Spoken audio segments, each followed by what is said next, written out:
It's been over 2 weeks since the Supreme Court overturned Roe v. Wade, and there's been violence, protests, political drama, but there's been one particular story that caught the nation's attention. It appeared in the Indianapolis Star newspaper back on July 1st. A horrifying ordeal involving a 10-year-old girl. Quote, Dr. Caitlin Bernard, an Indianapolis obstetrician gynecologist, took a call from a colleague, a child abuse doctor in Ohio. Hours after the Supreme Court action, the Buckeye State had outlawed any abortion after 6 weeks.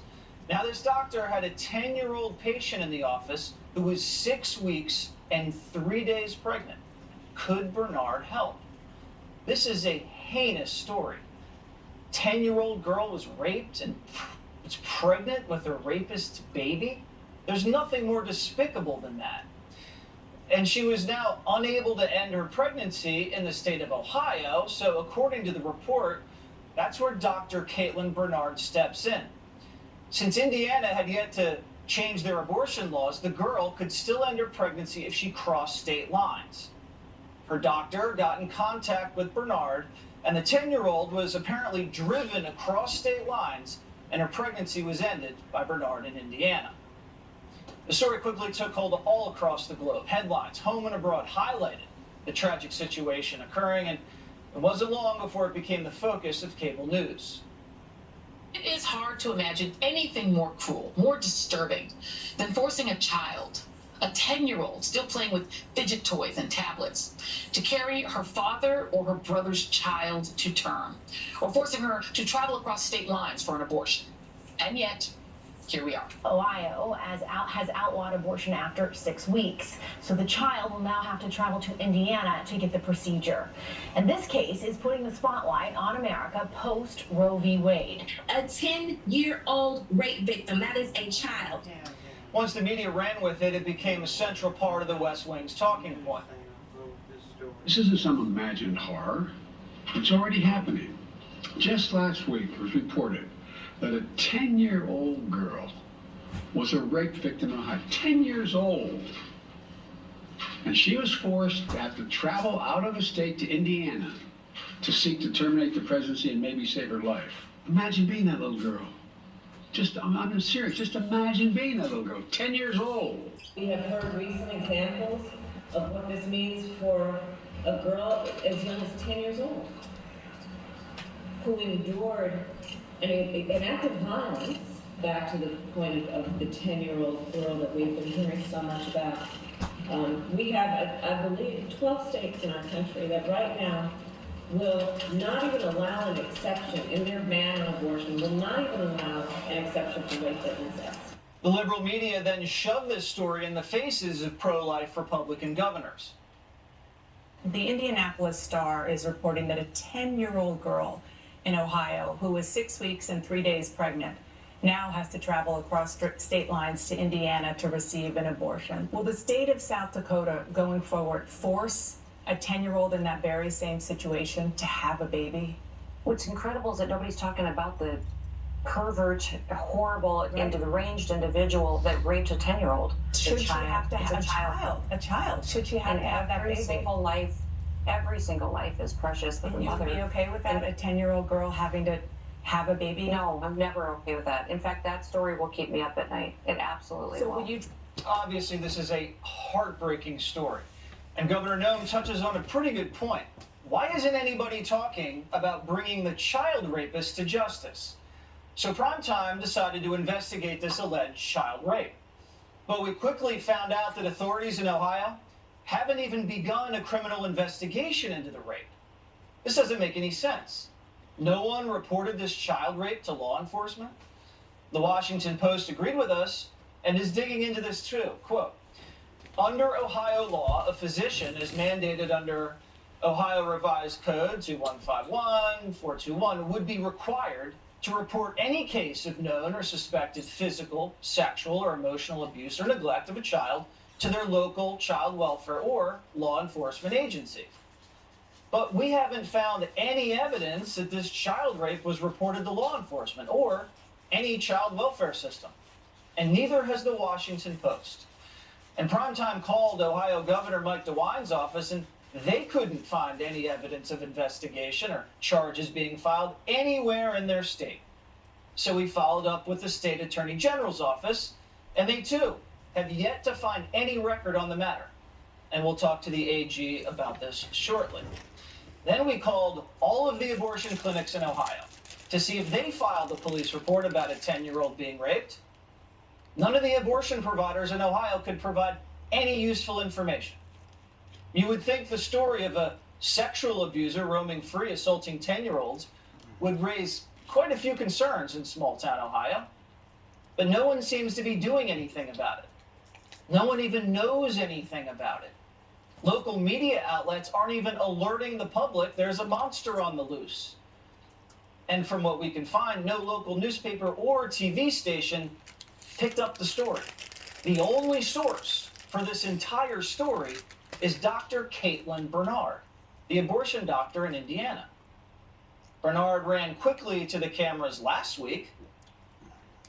You have a 10-year-old rape victim who cannot get these services anymore in Ohio. What does it feel like on your end of that phone call? It's incredibly difficult. We need to be able to provide this care for everyone, for every single person that we get a call about from any state. How long do we have to push it, and how close we're going to get to the brink of death for patients needing abortion care? And how practical is a 6-week window for people?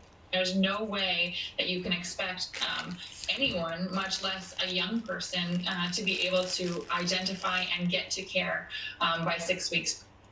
This is nothing new for Bernard. She's been kind of a press darling, never shied away from a story on abortion. Her quotes on the subject appearing in the New York Times, PBS, Politico over the last couple of years. But suddenly, Dr. Bernard doesn't want to talk to the press.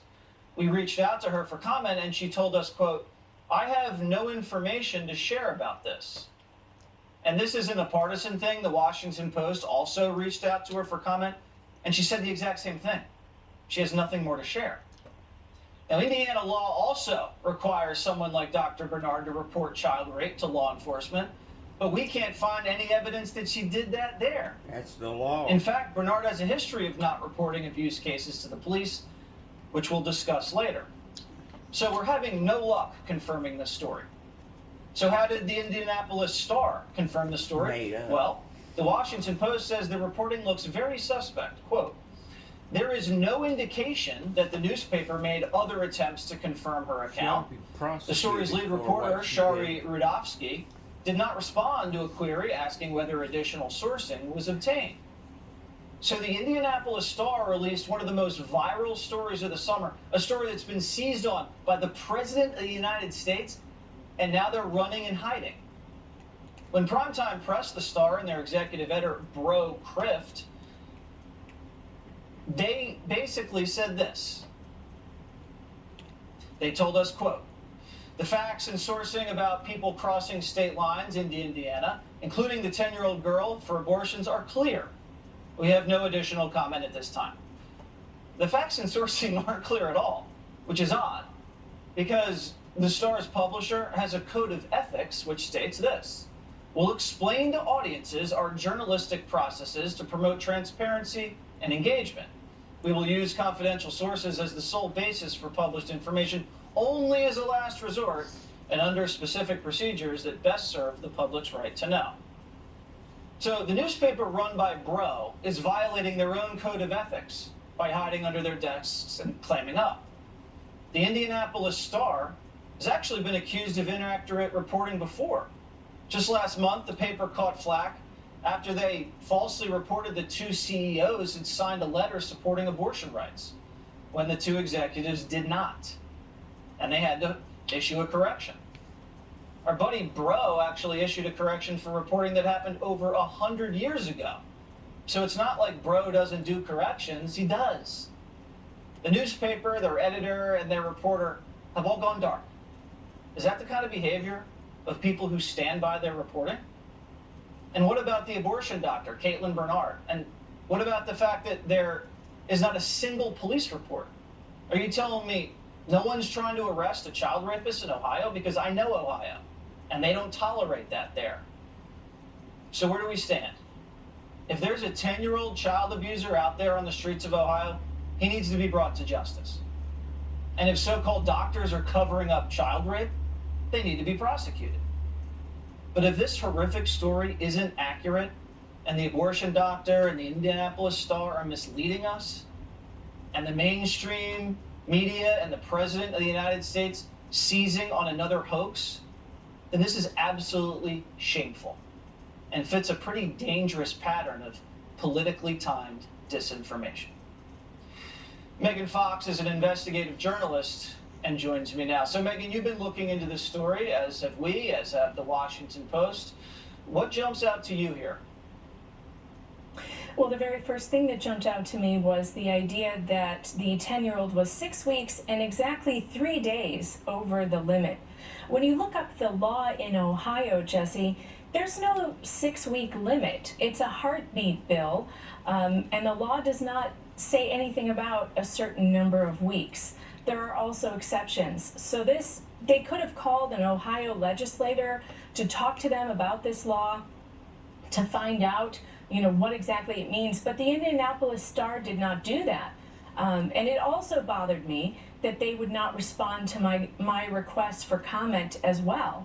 It also bothered me that Dr. Caitlin Bernard appears to be an abortion activist as well as an abortionist who never fails to talk to media when her abortion business is in danger of being restricted by legislators. So you're saying that the law on the books in Ohio isn't even about 6 weeks, it's about a heartbeat? Yeah, I couldn't find any law in Ohio that said there's a 6-week restriction. Correct me if I'm wrong, but every law I've looked into in Ohio is about a heartbeat. I haven't found anything with 6 weeks in it. What else strikes you as suspicious? Is it the journalist herself that doesn't want to talk about this? I mean, this is you win prizes over reporting like this. This is a major story that the president talked about, the vice president. This was used politically. This kind of made everybody's heart break in the country when they heard about this. And now you don't want to talk about the biggest story your paper may have already ever published? Yeah, that's a huge red flag. Look, I detailed 10 red flags about this story in a tweet, and then I reported it on pjmedia.com.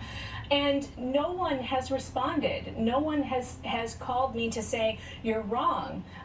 This story is corroborated. There is a police report. I have FOIAs out at several different government organizations in Ohio and Indiana looking for the report.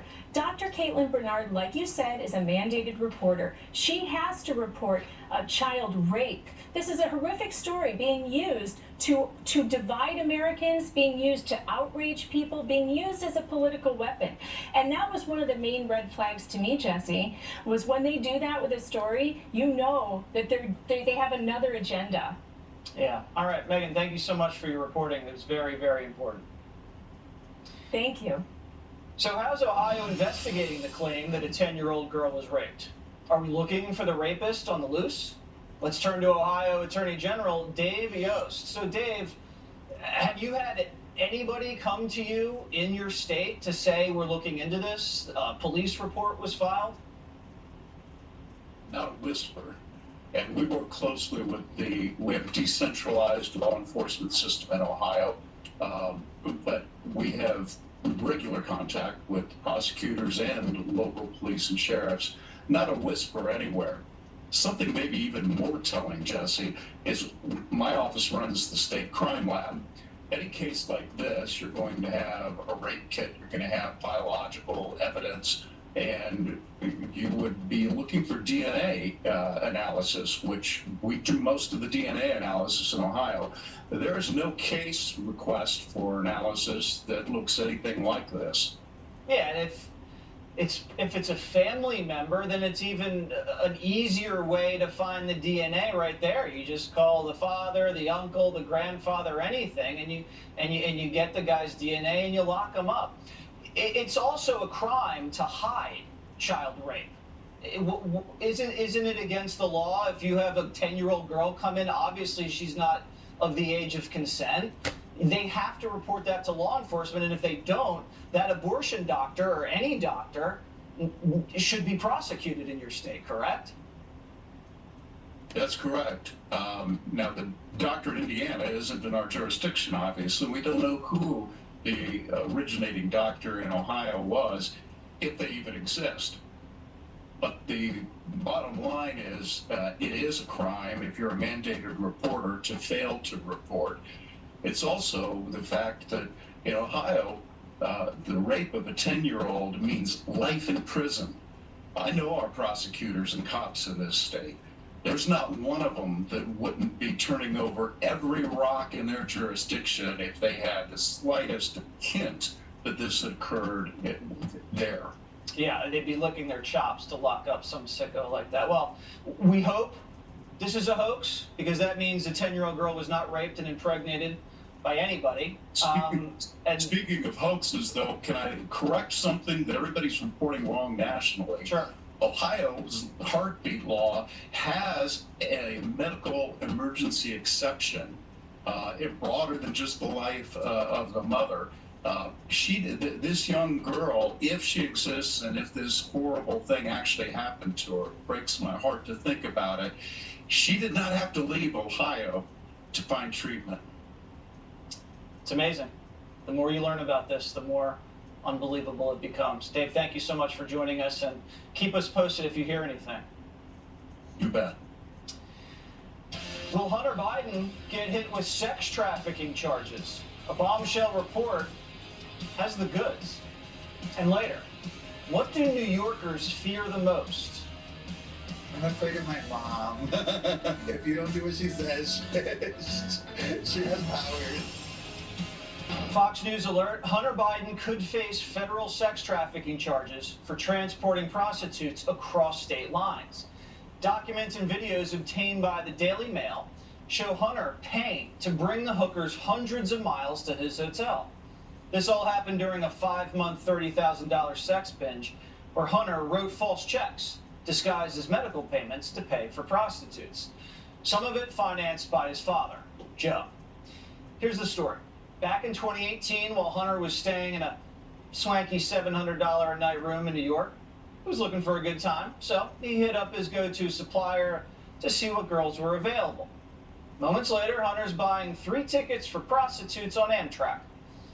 Ironically, it's the same rail line his father rode to work on. The girls sent videos of themselves on the train to Hunter to let him know they're on the way. And once they arrived there was an orgy which Hunter filmed.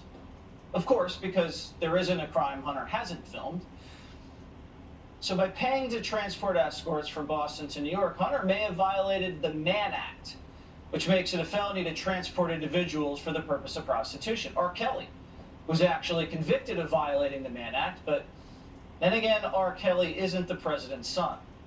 This is not me. I'm fighting for my life.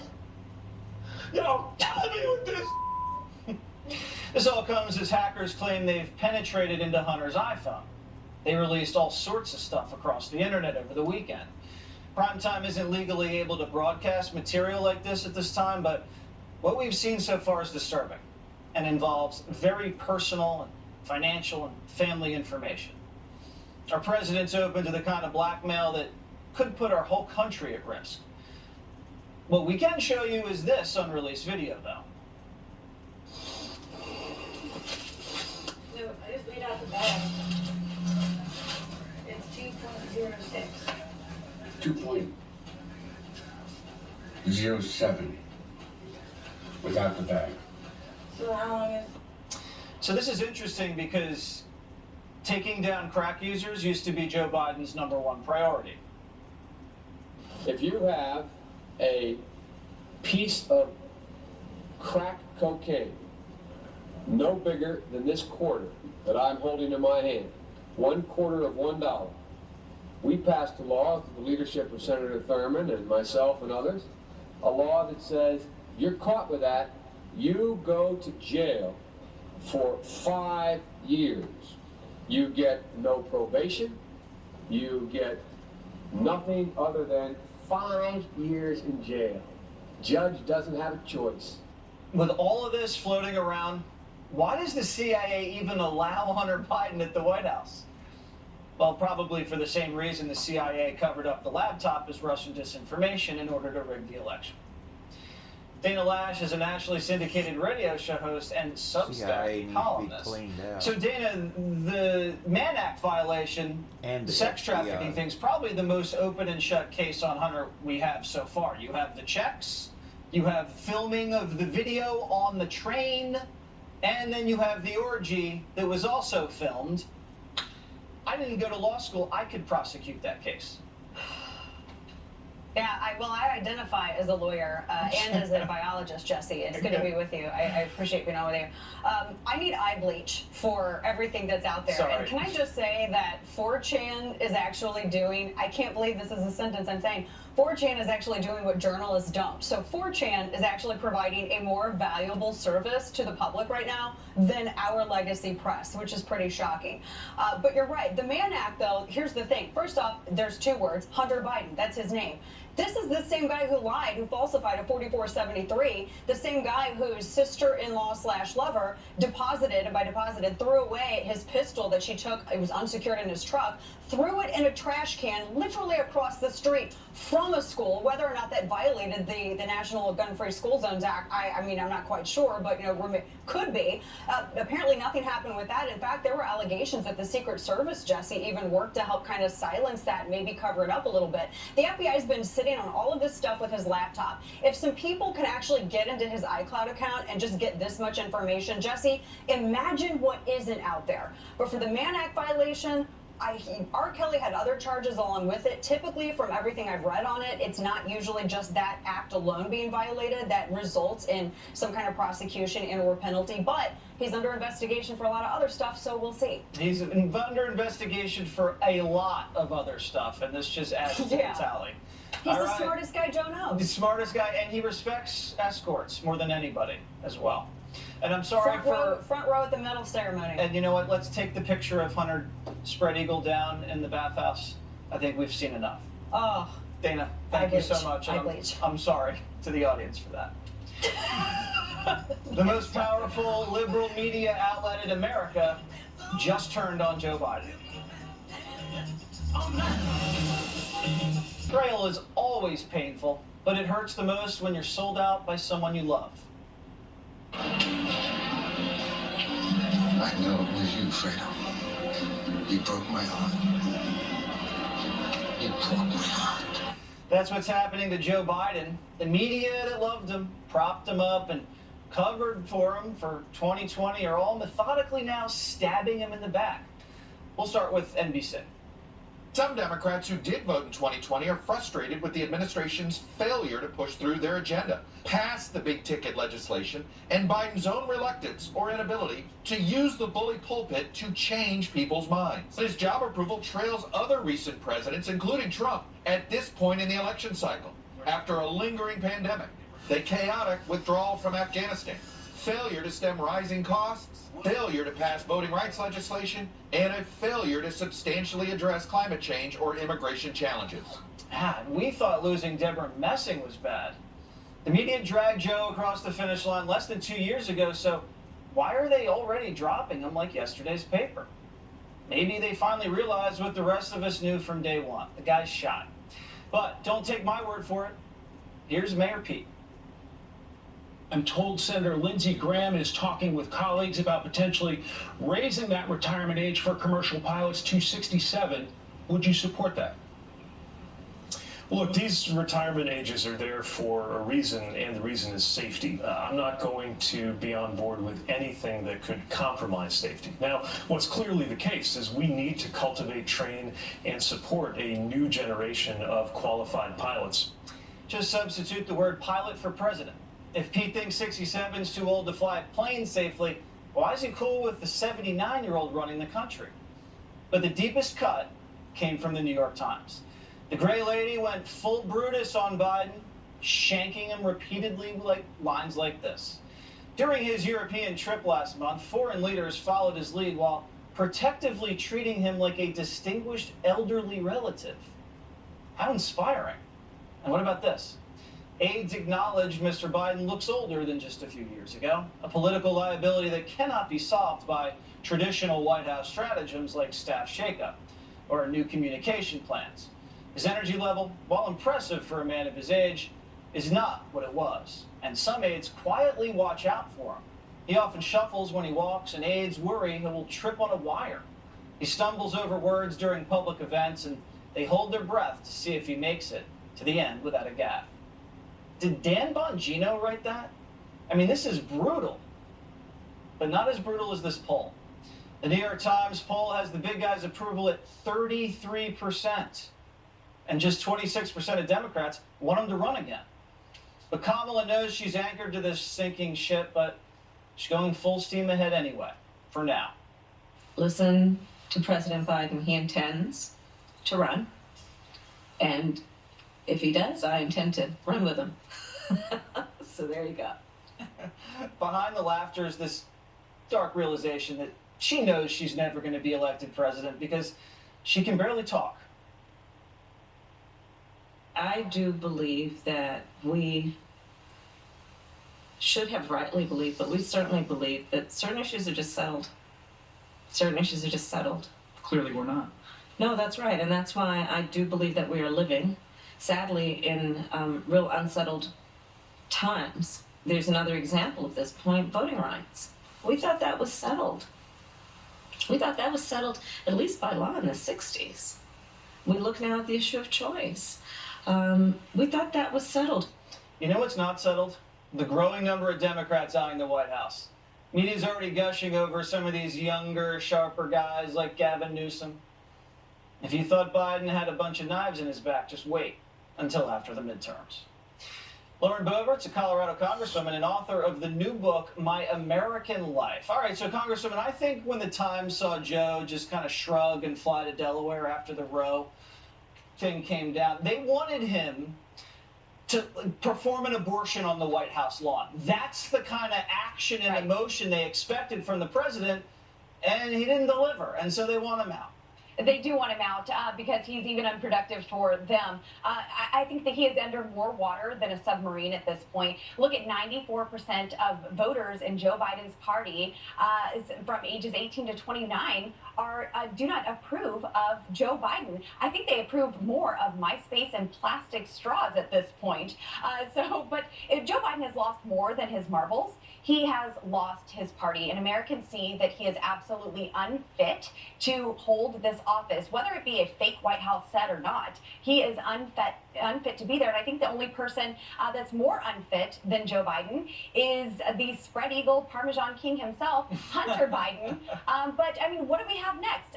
Cackling Kamala that's lining up after him. This is absolutely absurd. People are fleeing the Democrat Party because they do not have leadership. And in fact, Jesse, in my book, My American Life, it tells how I fled the Democrat Party because their policies do not work and they do not have leadership. Wait a second. Are you saying Lauren Boebert used to be a Democrat? I was raised in a Democrat household. Well, so was I. Yes. And then we saw the light. That's right, but I was stuck in those policies. It's really a cycle of poverty that they get you in, and it's so difficult to get out. I have stood in line for government cheese and bread, and when I started working, I realized I could do a better job taking care of myself than government ever did. You So stood in line for government cheese? I sure did. What kind of cheese was it? Well, it's almost like Velveeta, but it's not. It's not. You've come a long way. Yes. Come along. Not Parmesan. No, I get the Gouda now. Okay. Very good. Congressman Lauren Boebert, My American Life, on sale tomorrow. Everybody go check that out. Thank you, Congresswoman. Thanks, Jesse. Nancy and Paulie P are back in the States. Little vacation in Italy is over, but primetime has a little surprise waiting for them. Find out what that is next. Good things must always come to an end. Sometimes it's sad, but we've all been there. Maybe you just had a long weekend getaway with the family. It was well-deserved, but you know come Monday, it's time to get back to reality. And if you're Nancy Pelosi, you're just coming off a beautiful 2-week stay in Italy, where she left behind all of her worries at home and got to finally enjoy some quality time with the girls, kicking back at a swanky and very expensive seaside resort owned by the legendary Andrea Bocelli. Fun fact, we hear Bocelli's wine is pretty good, so we imagine Nancy had a few glasses on him. But no one loves wine more than Paulie P, who seems to have been in the doghouse all vacation long. While Nancy was enjoying the time of her life, Papa Paulie barely ever left the hotel. Now, Nancy's probably just being a tad careful. Let's face it, they are in Italy. And Italians have always had a weakness for, her husband's wandering eye. Nancy, of all people, would know. Or maybe Paulie P is still on timeout for getting drunk and totaling the Porsche. Nerves are obviously still kicking in for the Pelosi's. They may have the DA and California Highway Patrol in their pockets, but the Pelosi's know prime time is still searching for the truth. And Papa Paulie's stock tips aren't going to bribe us, although we do want to hear what they are. So, we've decided to welcome the Pelosi's back with what we call a homecoming gift. Attorney Brian Claypool is filing a motion in court for the Napa County DA and California Highway Patrol to officially release all footage from the night of Papa Paulie's accident. We've been fighting for this for weeks, but now it's officially going to be in the hands of the court. The DA will either have to release it or explain under oath why she's been covering this up the whole time. So, welcome home, Paul and Nancy. Hope you enjoy court as much as those beautiful Italian beaches. Brian Claypool is a criminal defense lawyer, and he joins us with more. All right, Brian, thanks first of all for your hard work and filing this motion for us. What should we expect in terms of next steps? Yeah, Jesse, great to be back with you. And who knows, maybe Bocelli was serving that wine on May 28th at that party that Paul was at, right? But look, yeah, exactly. Look, we're filing a motion because our legal system, and by the way, I applaud Fox, your show, your viewers, and this is bigger than even your viewers. Viewers on CNN and MSNBC, they should be joining the parade too. Why? Because this motion and what you're trying to accomplish is about one thing: equal and fair justice for all, not some preferential treatment for high-powered Democrats who live in Napa Valley. That's what this is really about. And to break it down for your viewers in a nutshell, we're filing a motion to ask the court to force CHP and to force Napa DA to give us the dash cam footage, give us the CHP report. And by the way, the burden is on them to show the court why they should not. They've been flipping you off. They've been flipping me off. I sent them a letter saying, hey, let's work this out. Here's why you should give it to us. They just ignore us. But guess what? When the Pelosi's get back in town, the court's going to have the motion, and then the DA and the CHP are going to have to meet me in court sometime probably in about 45 days. All right, and I guess he has to be in court on August 3rd. So he might get arraigned, and we'll still, no matter what happens to him, I believe, still get this footage because there's no way they can hide it legally. I don't care what they try to say, they can't hide it. So it's basically a waiting game now, is it not? Yeah, that's a great point. Let me address that for your viewers. The CHP, the Napa DA, these laws, by the way, the Privacy Acts to get the Public Records Act to get the documents, they exist everywhere. And you can't just say, I'm not giving you those documents. There has to be a specific exemption under what's called the California Government Code that allows you to not give it. Jesse, there's 17 of those, right? And guess what? There's 0 exemptions for dash cam footage and 0 exemptions for the CHP report. So let's see what they come up with. And yes, there's going to be a hearing on August 3rd. And guess what? One last point. The Napa DA coming out a couple weeks ago with this press release. Oh, we need to protect, the privacy of Mr. Pelosi. We need to preserve a fair trial. That's a bunch of garbage. Why? Because 99.9%, Jesse, of misdemeanor DUI cases are pled out. They're settled out of court. There's never a jury trial. So they're trying to bury this. They'll settle the case with Pelosi and hope that you, Fox, and the world doesn't get that footage. Yeah, well, we're going to get it unless she has the judge in her back pocket, too, which is possible. You never know. All right, Brian, thanks again, as always. You're doing great work for us and for the entire country. You bet. Yeah, thanks, Jesse. Coming up, we find out what New Yorkers are really afraid of. Are you scared of global warming? To be honest with you, no. I like it warm. We're all scared of something. Maybe you're scared of ghosts or maybe an ex. For me, my biggest fear is seeing Gutfeld shirtless. But what are New Yorkers afraid of? Well, we wanted to find out, so we sent our producers out.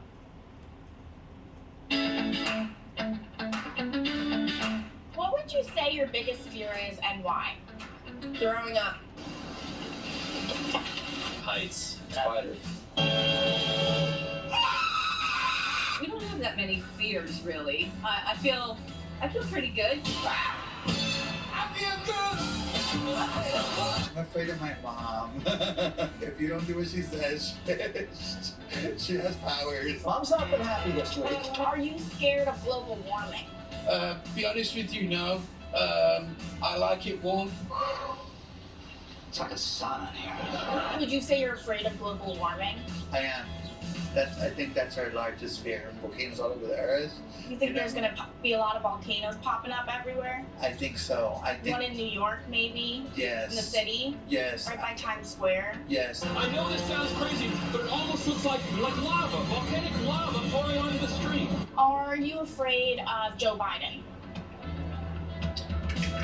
A little bit. I'm scared of every politician. I'm gonna wrap this chain around your head. I mean, all presidents are stupid. They're just little puppet people that You think Joe Biden's a puppet person? Oh yeah. Hello. Who are you? I'm the big bad pig of the forest. Are you afraid of Donald Trump? Yeah. Yeah? Why are you afraid of Donald Trump? He has like no filter. He just says what comes out of his mouth. Everything woke turns to. He's completely harmless. I think he probably loves the United States more than any other president has in modern history. And defend her still today. Are you afraid of COVID? No. Okay. No, not at all. Hey! I'm not afraid anymore! No, I'm not afraid. Because I keep my immune system strong. I get a lot of sun.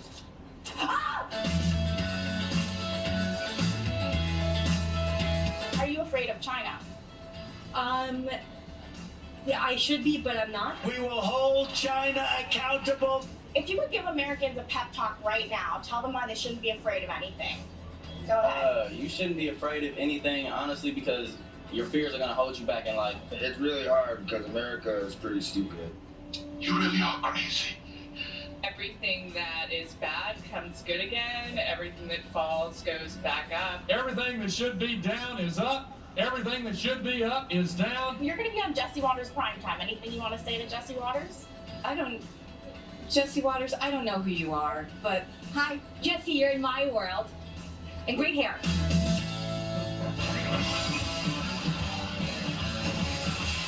All right, book recommendation. Over the weekend, I read a book called The Maze. It's by Nelson DeMille, one of my favorite authors. You guys have to read this book. It's not even out yet. I got an advance copy because Dana is very well connected. She got me an early book.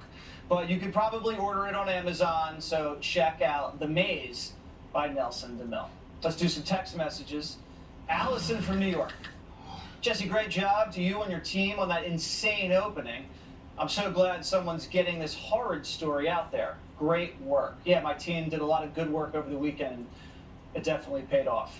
Justin from California. Biden is a real-life Nigerian prince. You give him money to help a family member, and later he makes you rich. Tony from Louisiana. Why aren't the climate fanatics gluing themselves to John Kerry's jet? It's a great point. What do they call it? The flying squirrel? Glue yourself to the squirrel, freaks. That we would definitely show on TV. Kathy from Maine, just finished reading your book a couple weeks ago. I absolutely loved it. It was truly a great read. Too bad Biden can't save the world, and he never will. What took you so long to read How I Saved the World? Tucker's up next. Always remember, I'm Waters, and this is my world.